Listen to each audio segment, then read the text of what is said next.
President Trump, he won it back in 2016 by about 11 points. That's why he came here on Saturday to encourage his supporters that a vote for Balderson is a vote for his agenda. I'm counting on all of you again. I need your volunteer hours, your enthusiasm, and most importantly, I need your vote August 7th so I can go to Congress and represent you and fight alongside this good man, this great man, President Trump, to make America great again. A vote for Troy's opponent is a vote for open borders, which equals massive crime. Like, they don't care about it. They don't care about the crime. They don't care about your military, and they don't care about your vets. Now, Troy Balderson's opponent is Democrat Danny O'Connor. He's just 31 years old. He's the county recorder. He's not very well known. He doesn't have a ton of political experience. And yet, based on the latest polls, he could easily win this thing by appealing to the kinds of Republicans that have been turned off by President Trump and his policies, especially suburban white women. And in fact, the state's Republican governor, John Kasich, has expressed concern about that very thing potentially happening. You know, Trish, if O'Connor does indeed win tomorrow, it would be an epic upset, and it would make Republicans very nervous heading into the midterms. Trish? Yeah, I imagine it would. Thank you so much, Kristen Fisher. Well, the president is turning things around, and he is predicting a red wave at a rally in Ohio. Watch. We have the greatest economy in the history of our country. We have things that have never happened before. And look, if the Democrats get in, they're going to raise your taxes. You're going to have crime all over the place. You're going to have people pouring across the border. So why would that be a blue wave? I think it could be a red wave. I tell you what, really, I think it should be a red wave. What does my next guest think? GOP pollster Lee Carter here on set with me. Good to see you. Great to be here. Well, the polls told us that Donald Trump had no shot at winning the presidency. They did. And he did win. So how are you thinking about a lot of these? And you are a pollster. Yeah. How are you thinking about some of this data now? Well, I look at this a little bit like reading the tea leaves, and I said because there's a lot that you have to look into. This can't just be about the polling numbers themselves. You've got to look at what's underneath that. Right now, they're within the margin of error, which is super shocking right now because this district is 2-to-1 registered Republicans to Democrats. So the fact that this is neck and neck is absolutely shocking to anyone that's looking at this. Is that because a lot of Republicans don't like Trump, or is it because a lot of Republicans are embarrassed to say when they get called up, who are you voting for, that they might appear that they don't like, or that they do like Trump? I think we saw the same phenomenon in the general election where there were people who are ashamed to admit that they support the president. And there's a lot of reasons why. Part of it is the media. Part of it is, you know, when you think about how many people are really avid supporters of the president, it's 28% who are saying it out loud. That means 72% are not saying it out loud. And about half of Americans are saying, I don't get this whole thing to begin with. So when you're asked the question, a lot of people say, you know what, I'm not so sure. I don't like this whole thing. I don't like his tweets. I don't like his temperament. And then you get in the voting booth and you sit there and you go, you know what? I like my paycheck. I like my 401k right now. I like the direction of the markets. I like the policies, so I might vote that way. Now, midterms are a totally different thing because asking if you're going to vote in a midterm isn't the same as people get motivated to go out in a presidential election. If you're going to go vote in a presidential, you're going to go. Primary, it's like asking anybody in a survey, are you going to work out tomorrow? The answer is, well, of course I am, until you wake up in the morning and realize you have a million other things to do. So the only people who are going to go out and vote are those who are very, very energized. Those who are very energized are either very angry or very excited. So I think, you know, going into this, is there a chance that the Democrats win? Looking at the polls, yes. Is it likely? No. Does this mean that this is going to be a reflection of what's going to happen in the midterm? Absolutely not. And that's because anything can happen between now and the midterm.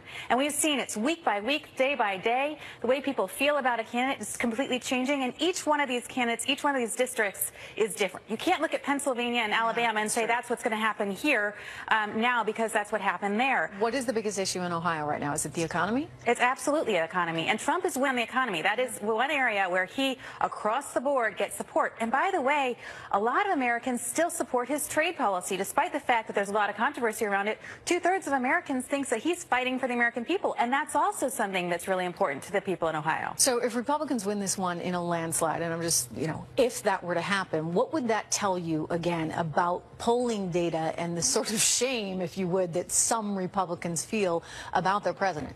Well, what it would tell me about polling data is that you have to do polls in a lot of different ways. You can't just look at the numbers. You have to look at what's underneath the numbers. You have to look at the why people are behaving that way. So you would ask, for example, how are you feeling about the economy right now? Yeah, you have to ask people a lot of different questions. I'd want to have qualitative conversations where you just get the feel. I mean, there's such a difference in being in a room with a Trump supporter than asking them a polling question. You get that enthusiasm and that energy. Sure. You just don't get, when you were in 2016, when you talked to Hillary supporters versus Trump supporters, the difference in the volume and their energy when you were in person was so different. You knew that there was something special that was happening, and you don't necessarily get that when you look at a survey data, especially when it's neck and neck. Could you see a red wave? I don't necessarily see a red wave. I think that would be a shocking thing. I don't think it's going to be a pure blue wave like everybody said. I think the big thing that people need to take away right now when you're looking at this as neck and neck is nobody can take a victory lap until the day after Election Day, because anything, everything could happen.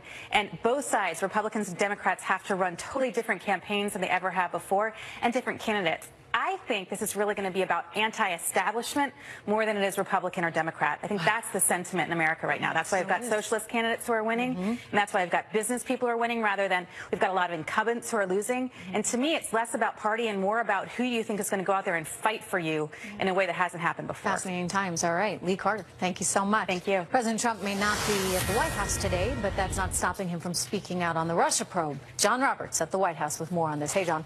Trish, good afternoon to you. You know, the president keeps on insisting that he thinks that the Mueller investigation is a witch hunt. He wants it to go away, but he seems to be obsessed with tweeting about it in a way that keeps it in the headlines. The president yesterday raising a lot of eyebrows with this tweet saying, quote, "Fake news reporting, a complete fabrication that I am concerned about the meeting my wonderful son Donald had in Trump Tower. This was a meeting to get information on an opponent, totally legal and done all the time in politics, and it went nowhere. I did not know about it." A lot being made, though, in some circles that the president is now acknowledging to a greater degree than ever that the initial explanations of that meeting were incomplete at best, untrue at the worst. Adam Schiff, the ranking member of the House Intelligence Committee, tweeting, quote, "The Russians offered damaging info on your opponent. Your campaign accepted, and the Russians delivered, though there's no evidence to suggest they delivered anything. You then misled the country about the purpose of the Trump Tower meeting when it became public. Now you say you didn't know in advance. None of this is normal or credible." There's nothing much new, though, about what the president said. A year ago, he said much the same thing at a press conference with the French president, Emmanuel Macron. Listen here. I think from a practical standpoint, most people would have taken that meeting. It's called opposition research, or even research into your opponent. In the case of Don, he listened.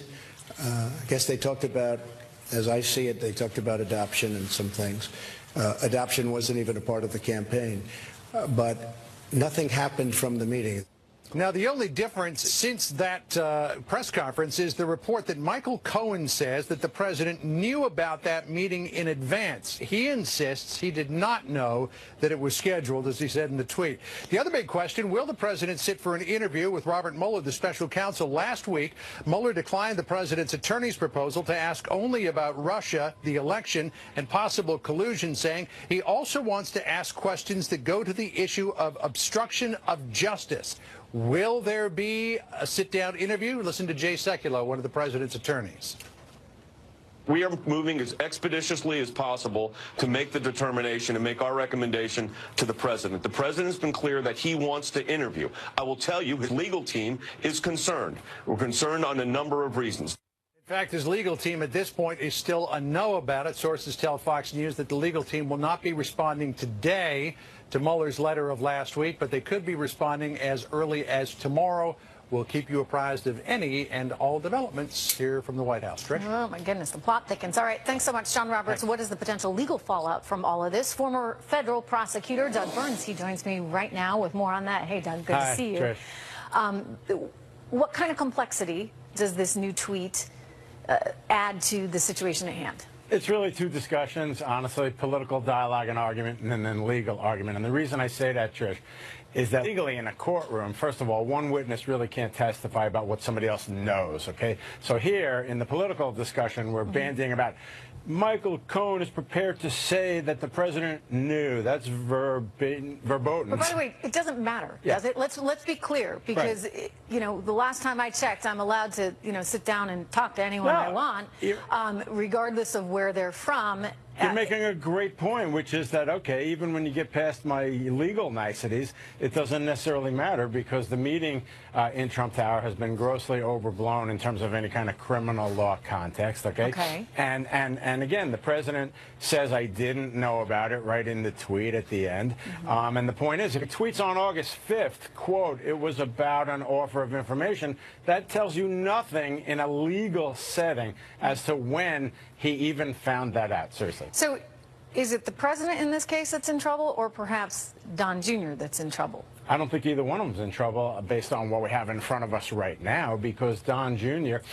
Testified, as I understand it, that he did not recall one way or the other whether he had discussed the meeting with his father. All right. And the father has denied knowing about the meeting. Michael Cohen says something to the contrary, but as all the pundits and experts have said... But didn't he say, by the way, to correct me if I'm wrong, but as I recall, Don Jr. was really making the point that this was a meeting that was strictly about Russian adoption and nothing else? Well, what happened, and you're right, Trish, is that if you look at the Schiff tweet, I have serious problems with that, because he says an offer was made of negative information and it was delivered. Wrong. No, it wasn't. Okay, what happened was, in my opinion, breaking this down, Sherlock Holmes style, okay, this was dangled as though it might be some opposition research, negative information. And then when the meeting actually took place, it had nothing to do with that, okay?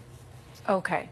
So if you're a judge looking at all of this right now, you're back at square one, just sort of saying, okay, somebody had a meeting, nothing actually came out of that meeting that made any material difference in terms of, you know, basically the Trump campaign.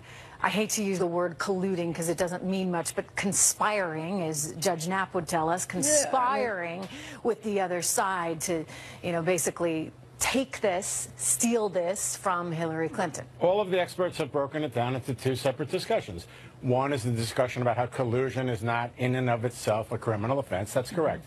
And then the other part is, well, if there are other aspects to this involving exchange of money, things like that, and there's been zero evidence of any of that, then it's a different discussion. The one thing I would point out, Doug, before we go, you want to talk about exchange of money, do not forget that it was Hillary's team that managed to secure the dossier, which was actually paid for, remember, by Fusion GPS via a law firm, actually paid for to dig up dirt on Donald Trump. So, I mean, if you're going to talk about... It's a remarkable, breathtaking double standard. Professor Dershowitz says use the shoe on the other foot test, and you're absolutely right. All right. Doug, good to see you. Thank you so much. My pleasure. President Trump reviving economic sanctions on Iran after offering to meet with Iranian leaders. How's this all going to play out? And far-left protesters surrounding President Trump signing an executive order today reimposing many of the sanctions that were actually lifted under the Iran deal, saying it's intended to deliver maximum economic pressure on the Iranian regime. So does that mean it will actually lead to a better nuclear deal with Iran? Former CIA operative, Operation Op, Mike Baker, here with me now. Mike, good to see you. Thank you. I would think economic pressure works. Am I right? Yeah, it can. This is a very complex issue, but it's the right thing to do. And look, I'm not against a deal with Iran, but the previous deal from 2015 was not in our favor. And one of the primary reasons, people always want to say, look, they were complying with it. Why did you get out of it? Why they're complying with it? Well, they only complied with the part that they agreed to. And they did not agree to any inspections of military facilities in Iran. So we had inspection of the sites they agreed to, but, you know, it's like telling a serial killer you can't go look in the basement. No, I get it. And part of the problem, too, in that case is they were economically in a much better position. Yes. And if you're economically better off, then maybe you can still work on all those things you're not supposed to be working on. So, well, primarily regional adventures, right? I mean, and the idea of being here in part is that if we can limit the money going into their government coffers, then they will be, because of the deteriorating Iranian economy and the increasing protests, and that's a very important thing for people to be watching right now, they'll be required to spend more of their available money domestically in an attempt to shore up the economy and also to tamp down the protests, rather than spend that money on these adventures that they're engaged in currently to create instability and improve their influence in the Middle East. But isn't part of this making sure that we enforce all these sanctions? So, I mean, I was looking at some of their economic data, and, you know, they need the oil business. That is basically 20% of their overall economy. So that is quite relevant to them. China, the EU, these are big importers of Iranian oil. So if we say, okay, China, guess what? We're not going to do business with you guys. If you keep doing business with them, then that would have an impact. But unless we're willing to go through with that and really stick to the sanctions, I don't know if it's going to have the intended effect. Right, and that's a very good point. And look, you can see from the pushback from the EU. I mean, make no mistake, their protests about us pulling out of the deal were primarily economically based, right? They've been very keen to commercially re-engage with Iran, and so that's what they're complaining about in a sense. But China is not going to play ball necessarily with us on this. So we can do what we can do, and that's important, right? Because we will have an impact on it. And can't we make sure that the EU is doing what we... I mean, if we say you can't do business with the Iranians and France is still doing business with the Iranians, then why would we allow our American companies to do business with France? Right. Well, and you can see this downward spiral that this could create, and somewhere down there, and towards the bottom, it's not beneficial to anybody globally. But I mean, you're right in the sense that we do need to pressure the EU to the degree that we can, and they're doing that. They're saying, look, you got to pick a side here. And nobody in the EU disagrees that the Iranians are engaged in global terrorism and the sponsorship of global terrorism. Nobody disagrees that they're engaged in creating instability in the region for their own particular interests. But if France looks at this as an example and says, right now, it's still in our best interests to engage with Iran rather than to disengage and follow the U.S. lead, that's what they're going to do. Well, this is just what I'm saying, though. I think that we are more important to France than the Iranians. You would think so. If we wanted to fully exert our economic power, we could. I guess it's a question of how far we're willing to take it, how much we're willing to enforce these sanctions. Right, but it is the right move at this time, and we can do multitasking. We can do this and at the same time try to engage and get a better deal. Mike, good to see you. Mike Baker, thank you. Far left activists surrounding two...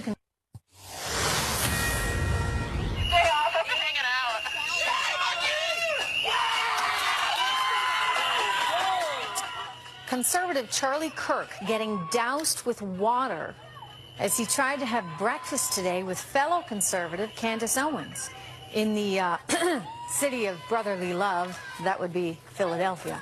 The two targeted by far-left demonstrators. You see the tape here. It all follows death threats against several GOP lawmakers in recent days, including House Majority Whip Steve Scalise.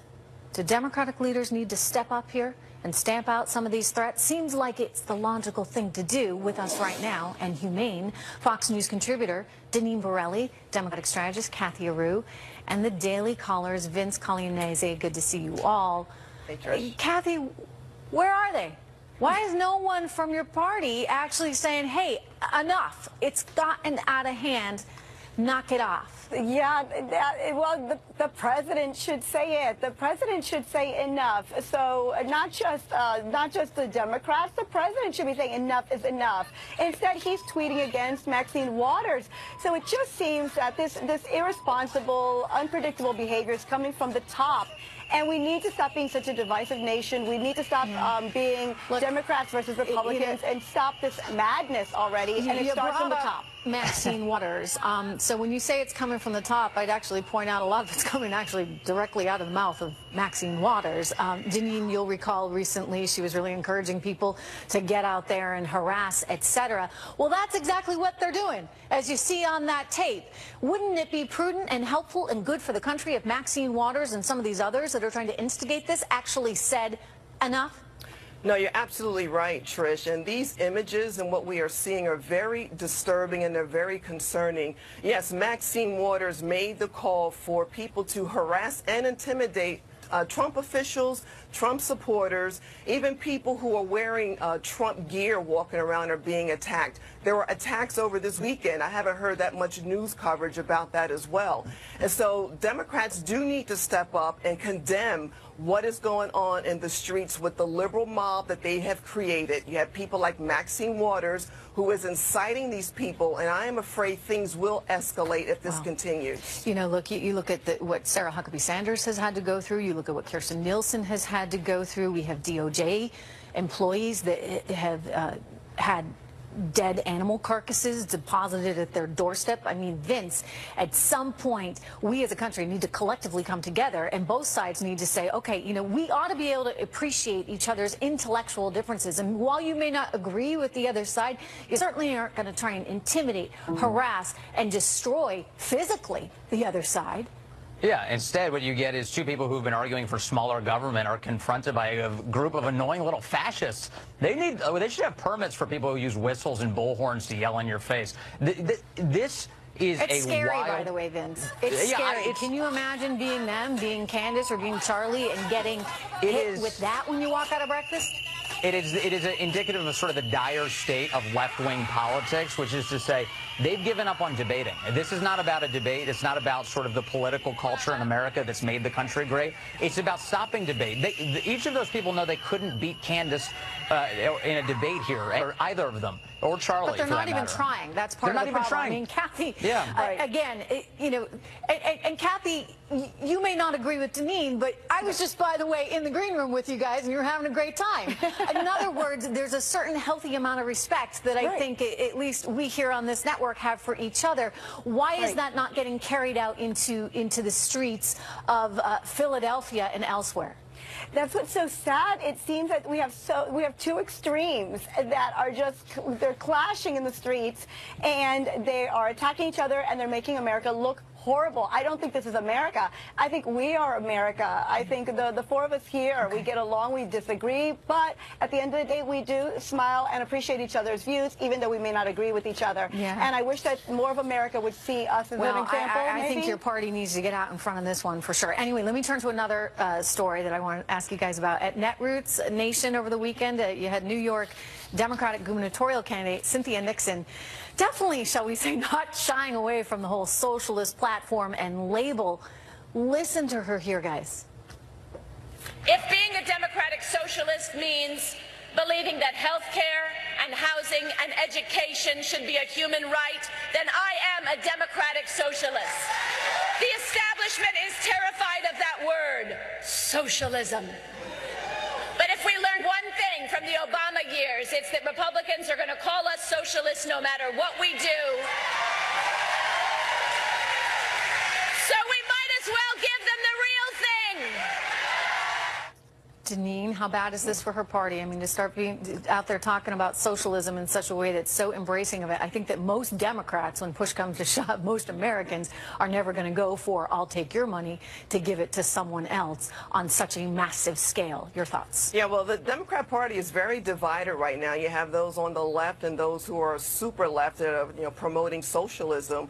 And so they not only have a messaging problem, because right now their message is to resist everything and anything President Trump. They're also split in terms of how to move forward and who is really the face of the party. So they have big problems that are coming up with the midterm elections, which are fast approaching. I'd say, Kathy, is this going to hurt you guys? Yeah, division in a party is never good. The GOP is divided. You have the Trump supporters. I think you have the socialism people, and then you have the ones that don't want anything to do with that S word. So the same things happen at the GOP. They're divided. We have the Trump, and we have the not so Trump. So I think both parties are divided right now, and this one's definitely divided with this S word. Okay, very quickly, Vince. Kathy, I love Kathy dancing the line on whether socialism is good or not. Yeah, socialism is a bad thing, and that's the reason Donald Trump's going to get reelected by the end of it. Okay, capitalism good, socialism bad. We got it. Thanks to all of you. Good to see you guys. A group of pastors catching a lot of heat for sitting down. A group of pastors facing tons of backlash for their White House visit last week. Many slamming the faith leaders for praising the president during their meeting. But our next guest says he doesn't regret calling President Trump caring and compassionate. Those were his words. Pastor Van Moody joins me right now. Pastor Moody, good to have you here. Thank you for having me. Kind of crazy that you go in for a meeting at the Oval Office with the President of the United States and everybody's all over you. What's that like? Well, it's not comfortable. I don't think anybody enjoys being bullied and harassed and boycotted and all that kind of stuff. But it was simply because people took that statement about him being compassionate and caring for all people out of context. I was referring to his position on trying to move the First Step Act, which is a bipartisan bill, at least it has bipartisan support for prison reform, forward. And that was the heart of my statement. People didn't see the conversation that actually happened before the media came in the room. And so they've taken that context, that statement out of context. And so there's been a lot of backlash over it. Yeah. They're not comfortable with your words, and they weren't comfortable with a lot of you guys being there. Talk to me about the African American community right now and how they are feeling about this president, given that we are now seeing record low unemployment for African Americans, also for Hispanics, for women. We're growing at 4.1%. I mean, these are all very good economic signs, and I think, sort of fundamentally, maybe I'm just a bit simple, but I think that people really want opportunity in life, and they want to feel like they can work and support their family, and that their loved ones have the opportunity to do the same thing as well. It's when the African American community looks at the success that Donald Trump has had for our economy, is that something that perhaps is changing some people's perceptions in terms of his thought to be divisiveness? Well, I think for some people, the stance on the economy is a step in the right direction. But I think for a large majority of other African Americans, I think that we're still all wrestling with comments and other things that in many ways, whether intentional or unintentional, come across as disrespectful or prejudice and things of that nature. So I think that there's a lot of hurt.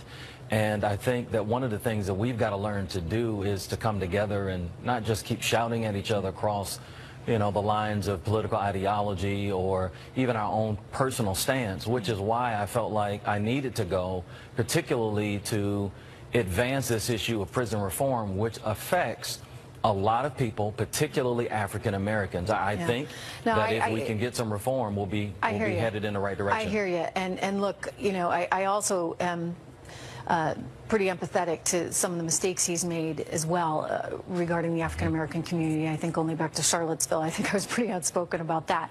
But a lot of the policies, at least economically speaking, have been working quite well. Let me turn for a moment to Chicago, sir, because you've seen the escalating violence there. Rahm Emanuel very much getting blamed for it. We spoke recently with a lawmaker in the area that wanted to see President Trump's help. He'd like to actually get the federal officers in there